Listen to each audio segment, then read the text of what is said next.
18 जुलाई 1925 आज से 99 साल पहले एक ऐसे शख्स की किताब अस्तित्व में आई जिसने दुनिया को नफरत का सबसे भयानक रूप दिखाया। इस किताब का नाम था मेन काम्फ और ये किताब थी हिटलर की आत्मकथा। मैं इस किताब के बारे में बात क्यों कर रहा हूं आज? तो इसकी वजह यह है कि हमारे देश में हिटलर की ये किताब आपको लगभग हर बुक स्टॉल पर दिख जाएगी। ये बेस्ट सेलर किताब है। आज भी देश में कई ऐसे लोग हैं जो मानते हैं कि हिटलर असल में बुरा नहीं था और भारत का प्रशंसक था, क्योंकि उसने नेताजी सुभाष चंद्र बोस को अंग्रेजों के खिलाफ लड़ने के लिए हाथ आगे बढ़ाया था।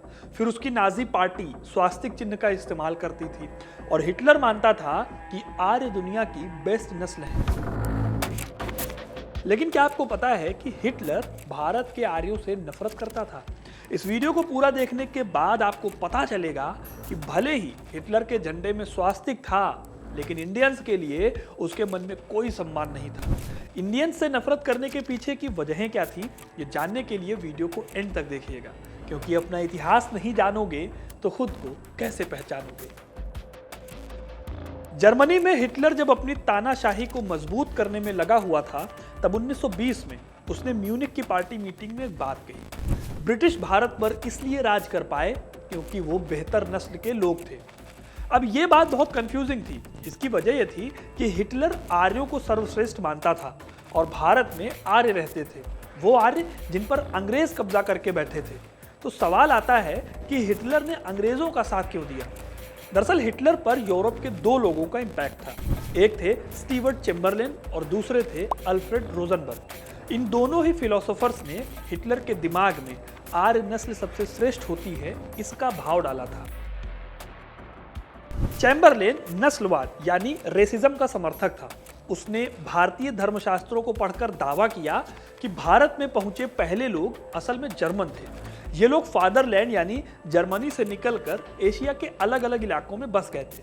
उसने दावा किया कि आर्य लोगों ने वेदों और उपनिषदों को लिखा और एक बेहतर सिस्टम बनाया जिसमें श्रेष्ठ नस्ल के लोग सबसे ऊपर थे और कमतर नस्ल के लोग नीचे थे।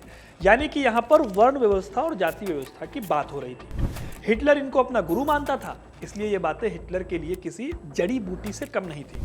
ऐसे ही अल्फ्रेड रोजनबर्ग से भी हिटलर बहुत इंप्रेस था, इतना ज्यादा कि 1920 में हिटलर ने उसे अपनी नाजी पार्टी के मेन अखबार का एडिटर बना दिया। रोजनबर्ग को भी चेम्बरलेन की तरह इंडियन हिस्ट्री और संस्कृत लैंग्वेज में इंटरेस्ट था। उसने भी इस सिद्धांत को आगे बढ़ाया कि घोड़ों पर बैठकर नीली आंखों वाले जर्मन लोग भारत में घुसे और वहां काले लोगों पर अपना आधिपत्य कायम किया। रोजनबर्ग ने जाति व्यवस्था को लेकर दावा किया कि इंडिया के ब्लैक मूल निवासियों से खुद को अलग करने के लिए आर्यों ने वर्ण व्यवस्था की शुरुआत की थी। भारतीयों के लिए रोजनबर्ग ने लिखा कि भारत में आर्यों से गलती हो गई। वो अध्यात्म के चक्कर में इतना डूब गए कि नस्लीय शुद्धता को बनाए नहीं रख पाए और आगे चलकर उनका खून काले मूल निवासियों से मिल गया, जिससे उनकी नस्लीय श्रेष्ठता या रेशियल सुप्रीमेसी खत्म हो गई। इसके बाद जाति प्रथा भी कमजोर होती चली गई और इसका रिजल्ट ये हुआ कि आर्य भी कमजोर हो गए और आगे चलकर अंग्रेजों के गुलाम हो गए। अब सोच कर देखिए, एक विचारक या फिलोसोफर जो इस तरह की बातें कंटिन्यूसली फैला रहा है, जिसे हिटलर अपना गुरु मानता है, दूसरा विचारक जो हिटलर के साथ हमेशा रहता है और हिटलर के अखबार से अपना आइडिया फैला रहा है, और दोनों ही इंडियंस की नस्ल पर सवाल उठा रहे हैं, तो हिटलर की सोच इनसे अलग कैसे हो सकती थी भला? इसीलिए हिटलर भारत की आर्य नस्ल को एक कमजोर नस्ल मानता था। 1936 में एक रैली में वो कहता है, भारतीय चल भी नहीं सकते, अंग्रेजों ने उन्हें सिखाया कि चलना क्या होता है। 1936 की एक और रैली में उसने कहा, भारत में ब्रिटिश राज जर्मनी के लिए एक मॉडल है और इंडिया इस बात का एग्जाम्पल है कि एक गुलाम नस्ल के साथ कैसा व्यवहार किया जाता है। वैभव पुरंदरे अपनी किताब हिटलर एंड इंडिया में बताते हैं कि हिटलर मानता था कि ब्रिटेन से आज़ादी मिलने के बाद इंडियंस बिखर जाएंगे। उसकी नज़र में इतनी डाइवर्स जातियों और धर्मों वाले समाज को एकजुट रख पाना इम्पॉसिबल था। 10 जनवरी 1942 को अपने प्रशंसकों से घिरे हिटलर ने कहा था कि भारतीयों को खुद को खुशनसीब समझना चाहिए कि उन पर जर्मनी का राज नहीं। अगर वो भारत का शासक होता तो भारतीयों की जिंदगी को और भी ज्यादा दयनीय बना देता। पुरंदरे सबूत भी देते हैं। वो बताते हैं कि हिटलर के चांसलर बनने के मुश्किल से 1 महीने बाद उनकी नाजी पार्टी की एक यूनिट ने 2 भारतीयों को गिरफ्तार कर लिया। एसीएन नाम्बियार, जो कि कांग्रेस के सपोर्ट से भारत सूचना ब्यूरो चलाते थे, और जया सूर्य नायडू, सरोजनी नायडू के बेटे।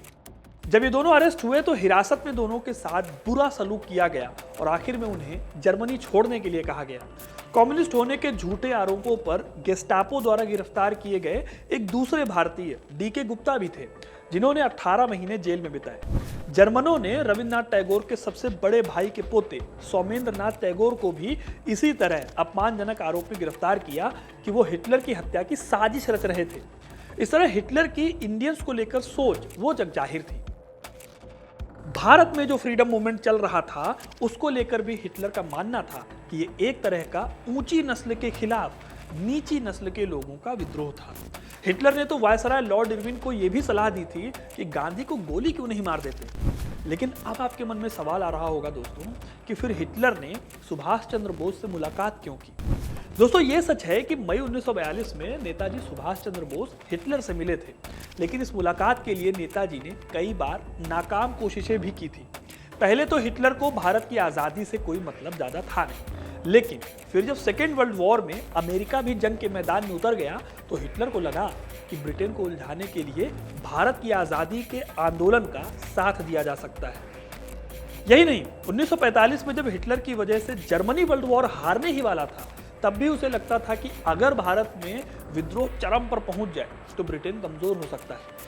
इतिहासकार नॉर्मन रिच मानते हैं कि हिटलर का भारत को सपोर्ट करना एक तरह का टैक्टिकल मूव था, जिससे वो वर्ल्ड वॉर में बढ़त हासिल कर सके। हिस्टोरियन रोमन हेज ने एक किताब लिखी है, सुभाष चंद्र बोस इन नाजी जर्मनी। इसमें वो बताते हैं कि हिटलर के लिए कभी भी इंडियंस और इंडियन फ्रीडम मूवमेंट फोकस का पॉइंट ही नहीं रहा। हिटलर ने हमेशा से इस मूवमेंट को इस्तेमाल करने का एक टूल माना। विलियम शिरर अपनी किताब rise and fall of third Reich में बताते हैं कि हिटलर, जिसने सुभाष बाबू से मुलाकात की थी, जो इंडियंस की हेल्प से ब्रिटेन को हराना चाहता था, वो सुभाष बाबू की आज़ाद हिंद फौज के बारे में ऐसे विचार रखता था कि किसी भी इंडियंस को अच्छा नहीं लगेगा वो सुनकर। मार्च 1945 में कॉन्फ्रेंस में उसने इंडियन लीजन यानी कि आज़ाद हिंद फौज के बारे में कहा, इंडियन लीजन एक मजाक है, भारतीय एक कीड़े को भी नहीं मार सकते, अंग्रेज़ों को तो कतई नहीं मार पाएंगे, इसलिए उन्हें अंग्रेज़ों के सामने खड़ा करना एक मजाक समझता हूँ। इससे बेहतर तो है कि उनसे मजदूरी कराई जाए, वो इसी लायक है। तो दोस्तों अब आपको समझ आया होगा कि हिटलर भारत और भारतीयों से कितनी नफरत करता था और इस नफरत के जड़ में कौन से वो विचारक थे, ये भी मैंने आपको बताया। तो वीडियो आपको कैसा लगा हमें कमेंट करके ज़रूर बताइएगा। वीडियो को लाइक और शेयर करना ना भूलें। अगर आपको कभी भी कोई ये कहता मिले कि हिटलर अच्छा व्यक्ति था और भारत के बारे में अच्छे विचार रखता था, तो ये वीडियो उसे शेयर कीजिए और उसे ज़रूर दिखाइएगा। तब तक के लिए धन्यवाद।